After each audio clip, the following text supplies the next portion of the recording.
25 नवंबर को शीतकालीन सत्र शुरू होने के बाद से संसद के दोनों सदनों में कामकाज नहीं हो सका है।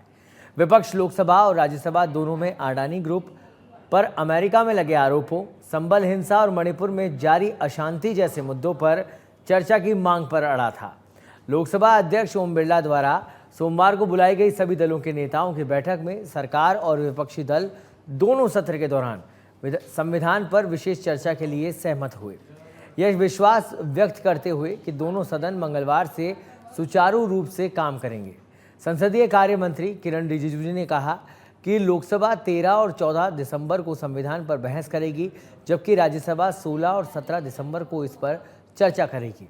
बैठक में शामिल हुए रिजिजू ने संवाददाताओं से कहा कि विपक्षी दलों ने संविधान सभा द्वारा संविधान को अपनाने की 75वीं वर्षगांठ के अवसर पर इस मुद्दे पर चर्चा की मांग की थी। इस तरह लोकसभा 5 दिन में 59 मिनट और राज्यसभा 94 मिनट चली है। यहाँ आपको बताते चलते हैं कि संसद को चलाने में हर घंटे 1.5 करोड़ रुपए का खर्च आता है। जिस वक्त अमेरिका जैसे देश में राष्ट्रपति चुनाव जीतने के बाद ट्रंप ये जिम्मेदारी सौंप चुके हैं कि फिजूल खर्च नहीं होना चाहिए, तब हमारे देश की संसद में सियासतदारों ने मानो अपनी जिम्मेदारियों को राजनीति की खूंटी पर टांग दिया है और एक बार फिर संसद के कामकाज को बाधा दौड़ बना दिया है। नतीजा, लोकसभा में अब तक सिर्फ 4% और राज्यसभा में 5% कामकाज हुआ, क्योंकि सबकी सियासत के मुद्दे अलग अलग हैं।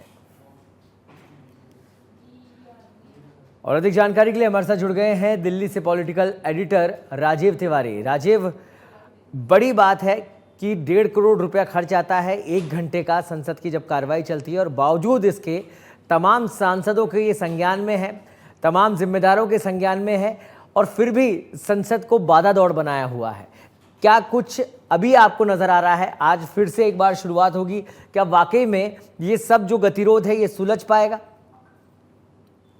बिल्कुल, देखिए, आज उम्मीद की जा रही है कि आज संसद का जो सत्र है सुचारू रूप से चलेगा, क्योंकि कल जो बड़ी बैठक हुई है उस बैठक में पक्ष और विपक्ष सभी नेता मौजूद रहे और सभी से ये निवेदन किया गया, लोकसभा स्पीकर की तरफ से कहा गया, आग्रह किया गया कि संसद का जो सत्र है सुचारू रूप से चलाना जरूरी है। जो आपने कहा, बिल्कुल वोट मैसेज जाता है जनमानस में, करोड़ों रुपए खर्च होते हैं, उसके बाद भी कोई मतलब नहीं निकलता है, तो आम जनमानस भी अब इस बात को लेकर चर्चा करती है।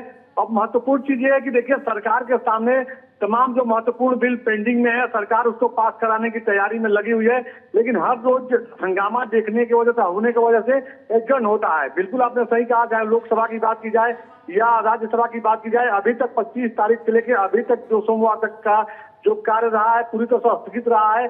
केवल पार्लियामेंट सांसद पहुंचते हैं, हंगामा होता है, सब एडजर्न हो जाता है।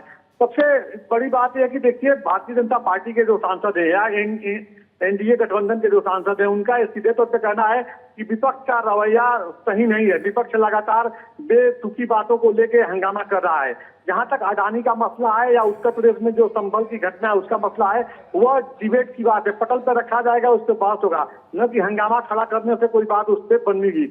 लगातार कहा जा सकता है कि उम्मीद की जा रही थी, और कल जो बैठक हुई है लोकसभा स्पीकर ओम बिरला के नेतृत्व में, तो वहां पर एक रोड मैप तैयार कर लिया गया है। उम्मीद जताई जा रही है। हालांकि देखा जाए तो जो विपक्ष के जो घटक दल है, कांग्रेस के जो घटक दल है इंडी गठबंधन के, उनके सांसदों का जो बयान अभी आ रहा है सुबह, वह यही आ रहा है कि आज किसी प्रकार का कोई हंगामा नहीं होगा, संसद को सुचारू रूप से चलाने में पूरी तरह से कोऑपरेट करेंगे। 11 बजे कार्रवाई शुरू होगी, उसके बाद देखना होगा कि विपक्ष के सांसदों का क्या कुछ रवैया है। जी बिल्कुल, ये देखने वाली बात होगी और इसी बात का इंतजार जनता भी कर रही है। बहुत बहुत धन्यवाद राजीव, इस तमाम जानकारी को साझा करने के लिए।